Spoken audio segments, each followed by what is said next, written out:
empezar de una vez a grabar y voy a compartir la pantalla. Entonces, confírmame que la puedes ver completa cuando aparezca completa y listo, y arranco. Listo, ya se ve, profe. Solo tiene que ponerla en modo presentación. Que me está dejando entrar a la gente. Hacer las dos cosas es un poco fastidioso, pero ven que no pude lograr tener un co-host. Ok. Se está uniendo el doctor Oleta. Vamos a esperar que se una porque él me prestó unas láminas que voy a presentar el día de hoy muy bonitas, muy interesantes. La profesora Rosalba Urosa, Yuslady Túa, Ana Zoila. Ahí está entrando gente. Muy bien. Ok. Entonces, bueno, como les decía, hoy comenzamos trabajando nuestras pinceladas sobre COVID-19 y la salud pública. Y el día de hoy, bueno, como todos los días, los protagonistas son los profesores de la escuela Luis Racetti, quienes han permitido y preparado unos materiales que creemos que son de suma importancia en este momento. Y por supuesto, también los estudiantes de medicina, que son los que están haciendo posible esta actividad. El día de hoy vamos a tener 3 rápidas charlas y conferencias para dar un espacio de preguntas y respuestas. La primera va a ser, como todas, una introducción y las estadísticas del día con algún comentario mínimo. Eso me corresponde a mí. De segundo, vamos a hablar sobre salud mental del infectado, SARS-CoV y su entorno. Y por último, vamos a hablar de salud mental, personal de salud y pandemia COVID-19. Nos acompañan entonces los profesores y médicos, psiquiatras, Robert Lespinace y la profesora doctora Diana Rísquez, también psiquiatra, y que en este momento ocupa la posición de jefa de cátedra de la cátedra de psiquiatría en el Hospital Universitario de Caracas. Ok. Entonces las estadísticas nuevamente, las fuentes fundamentales de estas estadísticas van a ser el boletín de la Organización Mundial de la Salud, el cual sale diario y lo pueden revisar ustedes en la misma portal de la Organización Mundial de la Salud, y el boletín del gobierno bolivariano de Venezuela, el Ministerio del Poder Popular para la Salud, que también igualmente sale en su portal a diario. ¿Qué ha ocurrido hasta ahora? Las estadísticas internacionales ya nos están hablando de que han ocurrido aproximadamente casi 13 millones de casos, de los cuales por lo menos casi 7 millones y medio están recuperados.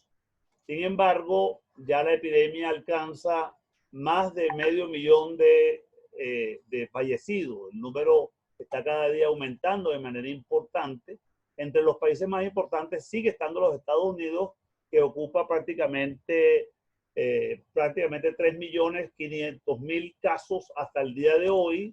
El Brasil, que le sigue con 1.840.000, y luego vienen otros países latinoamericanos muy importantes como Perú, como Chile, como México, y dentro de otros continentes está la India, que viene ascendiendo de manera importante, y Rusia también. Vamos a ver las cifras por regiones. Las cifras por regiones, claramente vemos entonces que la región de las Américas es la que se lleva casi la mitad de todos los casos.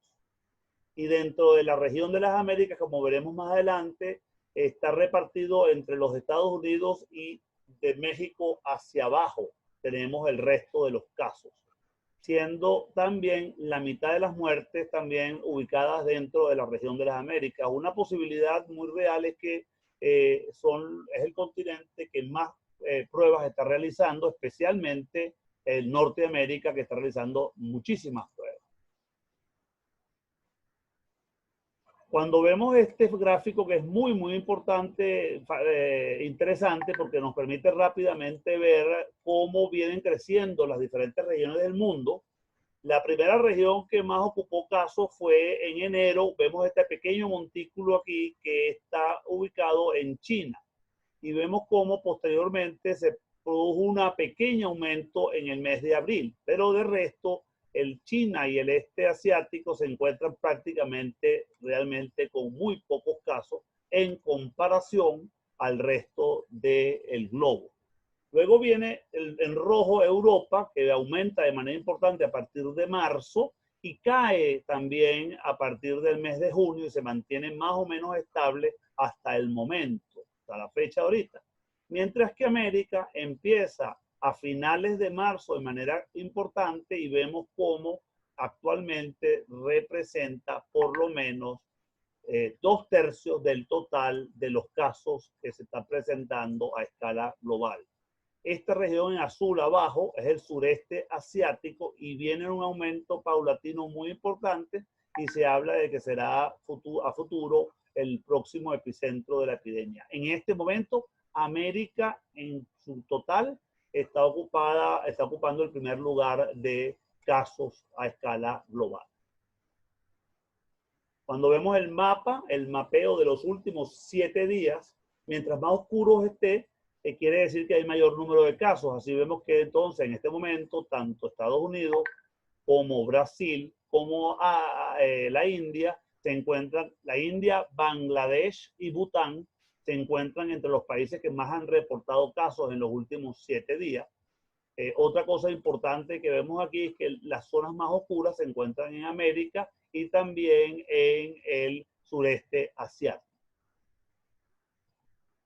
Cuando vemos las cifras nacionales, ya alcanzamos la cifra de 9.465 casos, de los cuales una gran cantidad de ellos no se han recuperado, es decir, están en estos momentos o aislados en CDI o aislados en hospitales, en clínicas privadas, y por eso el ruido que estamos percibiendo de que siempre conseguimos algún conocido, alguna persona que vive cerca de nuestra organización, de nuestra zona y que está afectada, y ya alcanzamos la cifra de 89 fallecidos. Si lo vemos, los casos acumulados en el transcurso del tiempo, vemos cómo la curva se va empinando de manera muy importante, específicamente a partir del mes de julio. Y cuando vemos la curva de los casos nuevos en barritas, cada uno representa el número de casos que se presentan nuevos diarios. Vemos que en los últimos días el número de casos está alrededor de 350 casos diarios. Esto ha aumentado de manera muy importante. Igualmente ocurre con las muertes. El acumulado de muertes ha aumentado importantemente, pero cuando nos vamos a los muertos diarios, vemos estas barritas que aparecen en el eje 2, 3 y 4 fallecidos o 5 fallecidos y vemos que en los últimos días entonces ha venido aumentando de manera muy importante el número de fallecidos en Venezuela. ¿Quiénes son los que están enfermos de acuerdo a las pruebas que está realizando el ministerio? La inmensa mayoría son personas por debajo de los 60 años. Vemos que el 84.3% son personas por arriba de 10 años y menores de 60 años. Un pequeño grupo se encuentra por arriba de los 70 años y un pequeño grupo se encuentra por arriba de los 65, de los 10 años de edad, por debajo de los 10 años de edad. La relación hombres-mujeres se mantiene bastante similar que el resto del mundo. Los hombres siempre siguen siendo mucho más susceptibles a la enfermedad y enferman más que las mujeres y también se complican más y fallecen más que las mujeres. Cuando vamos a la imagen tipo mapeo del territorio nacional, evidenciamos claramente cómo el estado Zulia es el estado más afectado de todos, con aproximadamente el mayor número de casos a escala nacional y es donde se encuentra el epicentro de la epidemia. Sabemos que hay una crisis asistencial muy importante y que no han podido inclusive poder atender a los enfermos de una manera completa con la calidad que se espera. Lo sigue el estado Apure, no tenemos mayor información sobre los casos, cómo están. Se estima que la mayoría de ellos son personas que vienen migrantes. Y luego están también el estado Táchira, el estado Bolívar, pero ya la región capital, incluyendo Distrito Capital y el estado Miranda, especialmente en los municipios que conforman lo que llamamos la Gran Caracas, son los más afectados y por eso es que debemos tomar todas las precauciones, especialmente aquellos que vivimos en esta zona. Cuando vemos estas gráficas, muchas gracias al profesor exministro José Félix Oleta, quien me permitió utilizar esta lámina, cada una de estas rayas representa cómo viene aumentando de manera progresiva cada una de las entidades federales. Voy a considerar la línea blanca, que es la que está en este momento a mayor altura. Vean cómo esta línea comenzó a partir prácticamente del 25 de marzo y vemos cómo viene aumentando paulatinamente hasta que asciende de manera importante, convirtiéndose en la primera de todo el país. Luego vienen seguidas la segunda del estado Apure y tenemos también el Distrito Capital y como una de las líneas importantes. Se está haciendo seguimiento a cada uno de los estados de acuerdo a las cifras oficiales. Y cuando vemos el país como un todo y observamos las cifras mes a mes, vemos claramente como a medida que ha venido progresando el tiempo, el mes de junio ha aumentado de manera importante y el mes de julio también. Entonces, vemos entonces cómo este número de casos que durante un periodo de tiempo que estuvimos haciendo una cuarentena muy cerrada, que la gente estaba observando de manera importante esa cuarentena y estuvo acompañada también del desabastecimiento de gasolina, vemos como en marzo y abril prácticamente no se movió la curva. A partir de mayo, a mediados de mayo empieza a subir y vemos claramente como en junio subió de manera importante y en lo que va de julio ha aumentado de manera extremadamente rápida, le llamamos de la fase rápida. Todavía no es exponencial, pero sigue siendo una fase rápida. Podemos concluir en lo siguiente. La epidemia de COVID está a escala global en un aumento importante y lo ha hecho por regiones. Segundo, en este momento la epidemia crece principalmente en nuestra región, la región de las Américas y también en el sureste asiático. Hay que estar muy pendientes porque es probable que se convierta en el centro de la epidemia dentro de unos pocos semanas. Luego viene Venezuela, se encuentra en una fase de crecimiento rápido, muy rápido, y ya tenemos una región que tiene una crisis asistencial que no es capaz de tolerar y que excede las capacidades del Estado. Los casos comunitarios ya superan y sobrepasan los casos importantes y de migrantes en los últimos días. Las muertes han venido aumentando en la última semana, siendo la última semana aproximadamente de 4 muertes al día. Y el personal de salud se encuentra muy desprotegido. Se han fallecido alrededor de 14 médicos en sitios de trabajo, luchando contra el COVID, y un importante número también de otro personal de salud, incluyendo enfermeras, laboratoristas, bioanalistas y personas que están en la recepción y atención de nuestros centros asistenciales. Los hospitales tienen un importante déficit en todos los servicios, incluyendo el agua, incluyendo la electricidad en muchos casos. La preparación ha sido insuficiente, no cuenta con los equipos y mucho menos con los insumos para proteger y hacer las medidas higiénicas y elementales que requiere cualquier hospital en cualquier situación y mucho más ante una situación especial como la pandemia que estamos viviendo. La presión migratoria continúa de países que están actualmente en plena epidemia. El Brasil, hermano país de Brasil, está en una epidemia ascendente de manera importante y Colombia se mantiene con unos números también muy elevados. La crisis económica y de servicios básicos está empujando a que la población no respete la cuarentena, empiece a sentir los estragos de mantenerse durante mucho tiempo en cuarentena y esto genera también mucha presión para que la gente no respete y no cumpla las normas que son necesarias para disminuir este riesgo. Entonces, el Departamento de Medicina Preventiva y Social de nuestra escuela Luis Racetti y la Cátedra de Salud Pública está muy agradecido por su atención. Vamos a continuar con esta charla. Les recordamos que tenemos todos los lunes y miércoles durante este mes charlas a las 2 de la tarde, están todos invitados. La semana que viene va a estar con nosotros el jefe de cátedra, el economista Nelson Croce, que nos va a hablar sobre aspectos de economía y salud pública. Y nos va a acompañar uno de los estudiantes que está realizando un sistema de vigilancia muy importante, Óscar Omaña, representante del Centro de Estudiantes de la Escuela Luis Racetti, quienes elaboran una vigilancia epidemiológica muy interesante que yo creo que vale la pena que él comparta con nosotros esa experiencia. Ahorita, a continuación, vamos a tener entonces primero al doctor Robert Lespinace, que ha sido solamente un profesor de nuestra escuela durante muchos años, sino que además ha sido una persona que ha ocupado altos cargos en la Sociedad Venezolana de Psiquiatría y también nos ha acompañado en todo lo que tiene que ver con educación para la salud.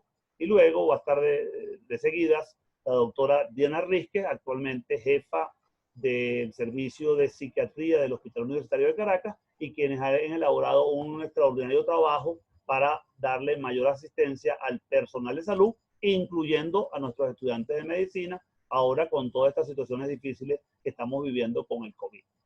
Así que, entonces, voy a compartir la pantalla para permitir, voy a permitir ahorita que nuestra compañera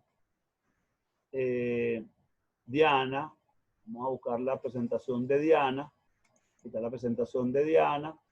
Diana, ¿me escuchas? Voy a tener que darle la palabra a Diana. Denme un segundo. Sí, te escucho. ¿Tú me estás escuchando? Sí.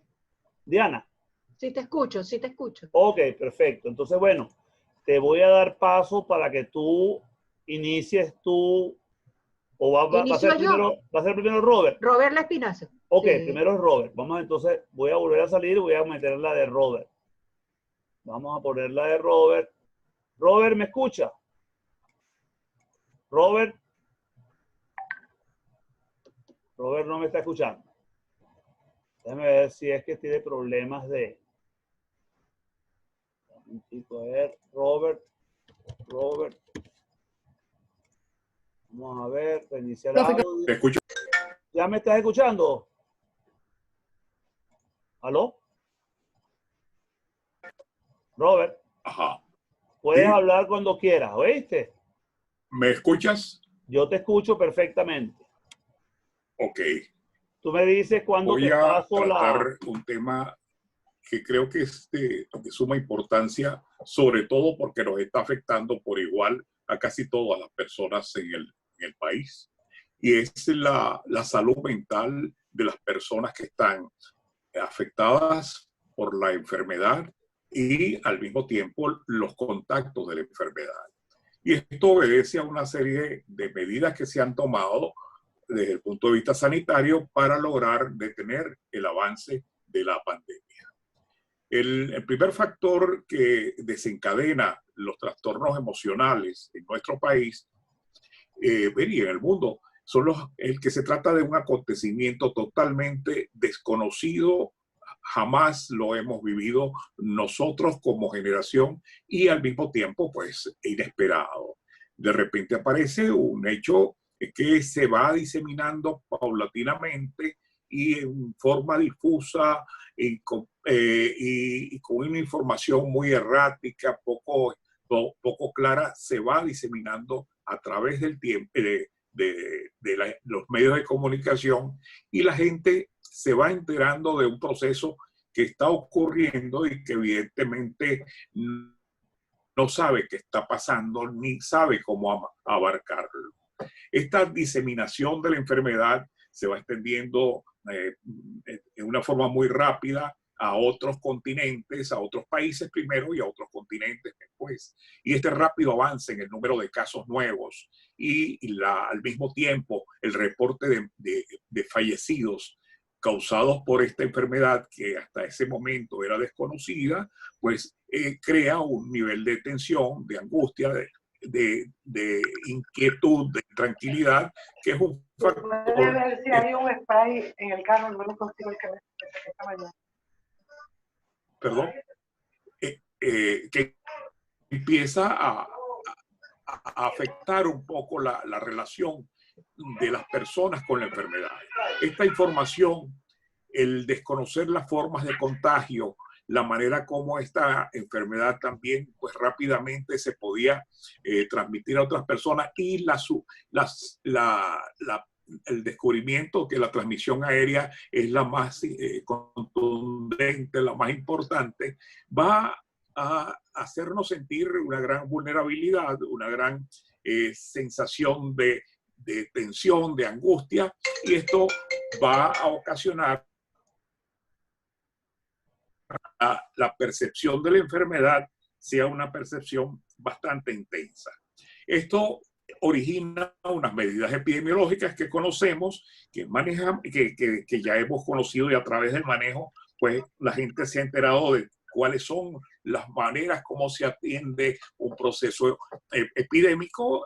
Y en primer lugar, la cuarentena, que se aplicó inicialmente al contacto y al enfermo, pero al mismo tiempo se decretan una serie de medidas de aislamiento social que se aplica al resto de la población.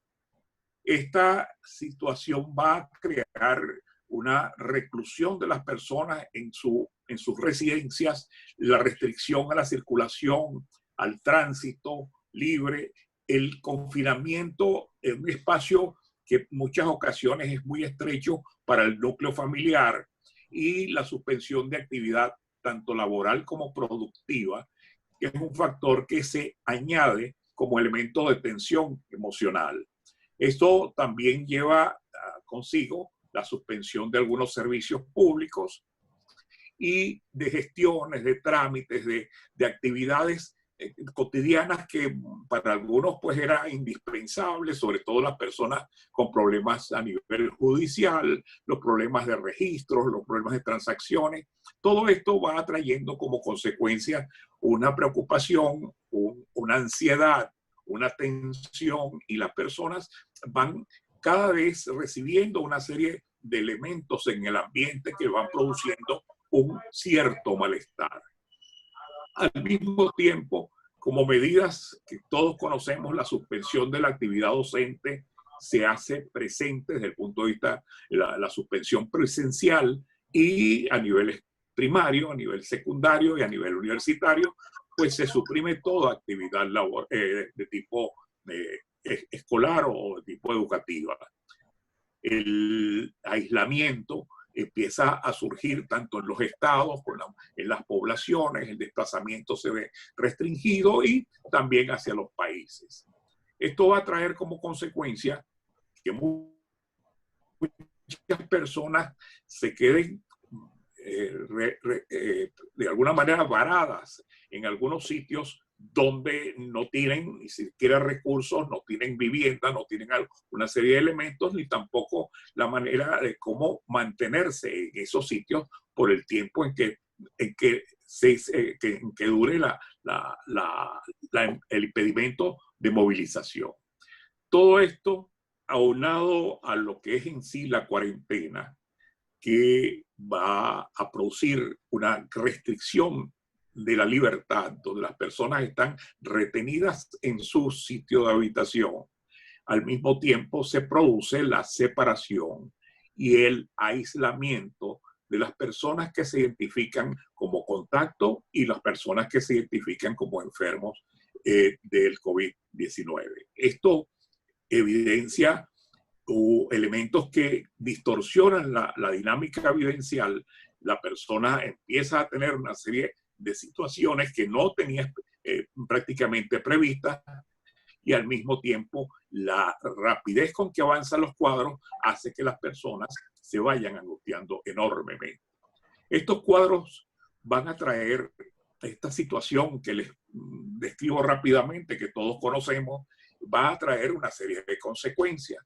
Y estas consecuencias implican unos estados de tensión aumentada, una sensación de inseguridad, de vulnerabilidad, de estar a merced de cualquier situación que no conocemos, que no vemos, que no manejamos, y que evidentemente es muy difícil que podamos controlar, no teniendo elementos con los cuales ni siquiera pues identificar. Entonces esto va a producir, en primer lugar, la retención en el espacio reducido de la casa, que la relación pues pueda tener mayores situaciones de enfrentamiento, de roces, etcétera, y esto va a producir lo que llamamos el estrés agudo, ¿no? El estrés agudo es cuando sentimos que en el ambiente hay algo que nos amenaza, y esto nos incomoda y nos hace sentir tensos. Esta tensión va a producir una serie de síntomas. Estos síntomas son emocionales, que van también a expresarse físicamente y van a producir estados de mucha angustia, de mucha ansiedad, de mucho nerviosismo, con síntomas que van a generar, por ejemplo, un alto insomnio, una irritabilidad, consecuencia del no descanso, del no dormir, de las sensaciones de conflicto frecuente que pueden desencadenarse tanto a nivel familiar como a nivel de vecinos. Todos estos elementos van a contribuir a que la situación se vea alterada y, por supuesto, también se produzcan cuadros de ansiedad generalizada, de trastornos obsesivos, trastornos fóbicos, y las personas que tenían alguna fobia, tanto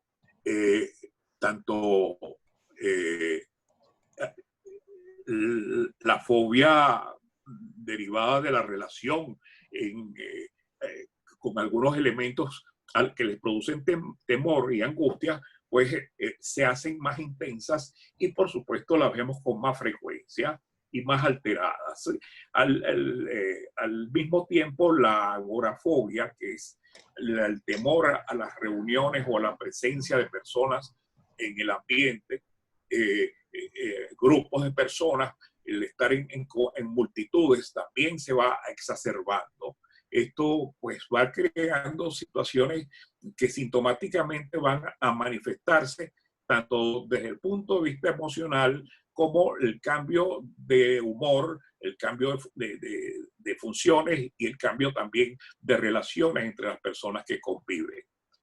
El estrés postraumático surge también por factores derivados de situaciones de separación de personas que están enfermas y que seres queridos que no pueden ver, que no pueden estar cerca, que no pueden tratar y que no pueden ayudar. Y por supuesto, esto crea una sensación de muerte inminente, de muerte cercana. Esto, cuando se corre el peligro de morir y de que alguien muera o presenciar la muerte de un ser querido, podemos adquirir un proceso de estrés postraumático que también se suele presentar, pero 2 o 3 meses después de ocurrido el suceso. También los sentimientos de frustración, de incomprensión, de soledad, de sentirse abandonados, sobre todo la separación familiar que ha generado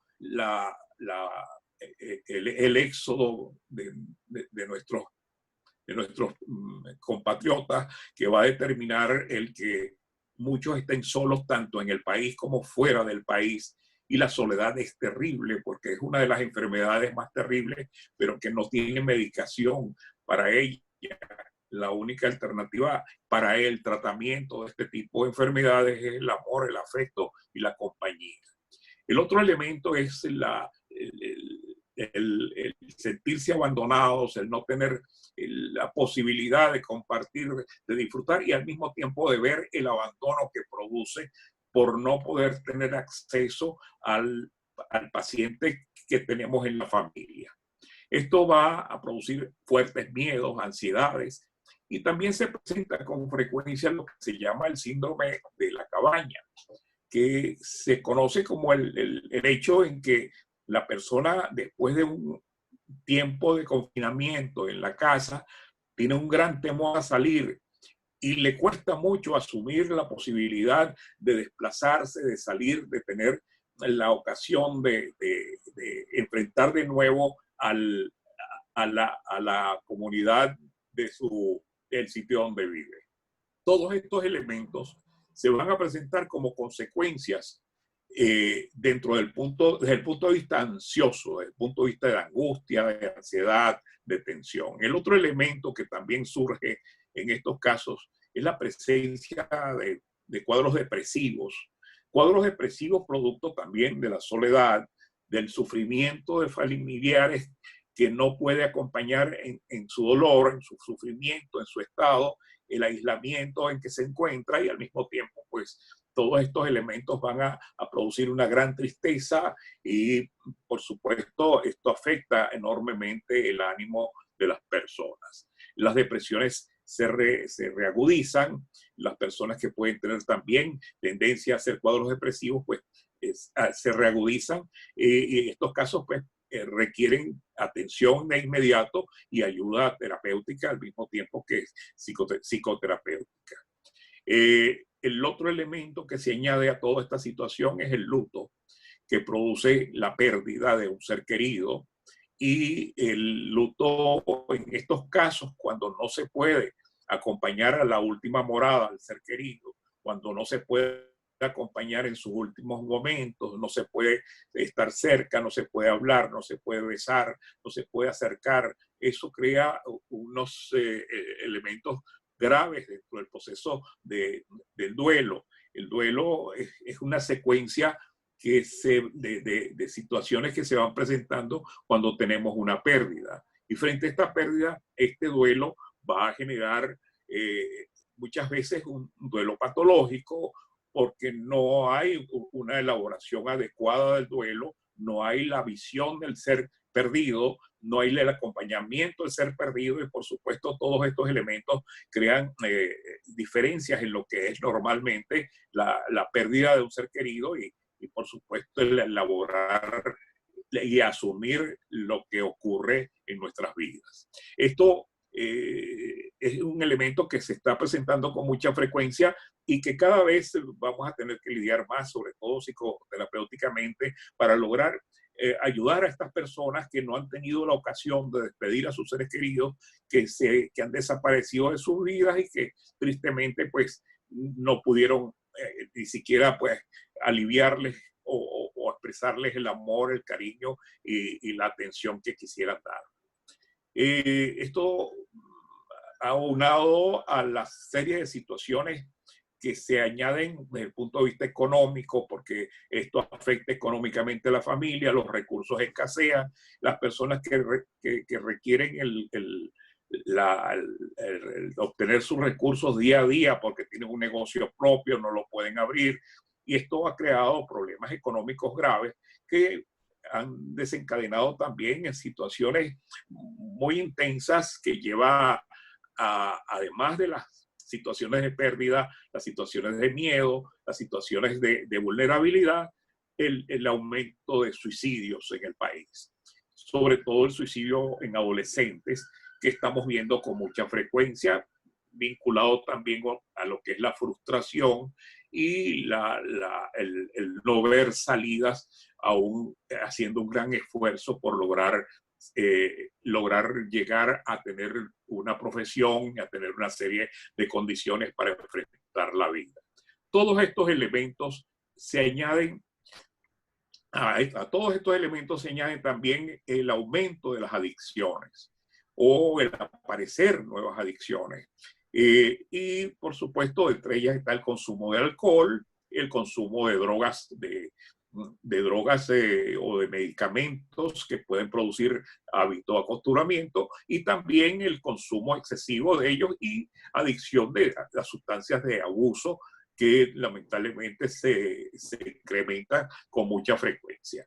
Esto, aunado al confinamiento, al espacio y los estudios de donde se ha encontrado el ser humano en espacios reducidos, esto va a aumentar, a pesar de tener todas las comodidades, la irritabilidad y se producen efectos de relación muy graves, donde hay conflictos y problemas serios de enfrentamiento entre las personas. Esto se ve con mucha frecuencia en las personas que tienen espacios muy reducidos, aún teniendo todas las necesidades cubiertas. Perdón. Esto ha hecho que la violencia doméstica se incremente y, por supuesto, la presencia de los hijos de situaciones que no deben ver y que también los van a afectar anímica y emocionalmente. Muchas gracias. Espero que dentro de la premura con la que les he dicho las cosas, pudiera entenderse que evidentemente hay una serie de factores que están influyendo notablemente en nuestro estado emocional. Bueno, muchísimas gracias, Robert, por tu excelente